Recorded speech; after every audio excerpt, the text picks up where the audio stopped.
presented by File Films। देखिए भैया, सबसे पहले आप तमामी भोजपुरिया श्रोतागण के चाचा भैया माई बहन जे भी भक्तगण बा सब कोई के ए राजा भोजपुरिया गोड़ छू के गोड़ लागत है। आशीर्वाद की प्रतीक्षा बा भैया। आई देखी एगो मेहरारू के नया नया गौना भई रहता आउ अपना ससुरा और नैहर खाती माई से का गुहार कर तरी। आई देखी का भाव बा भक्ति के।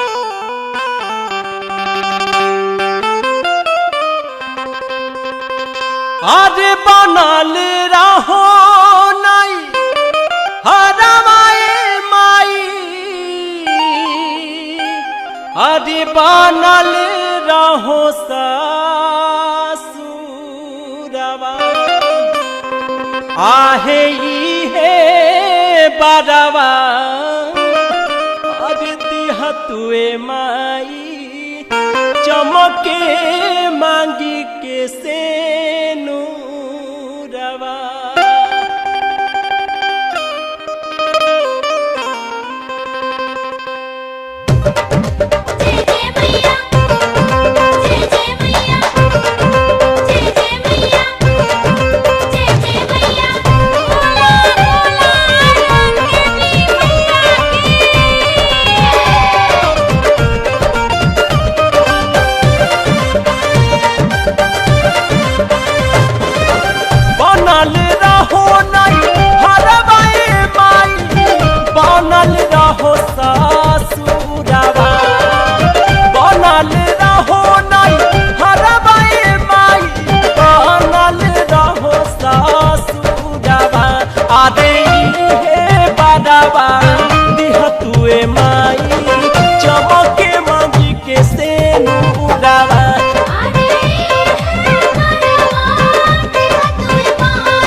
दिए माई सुन लो।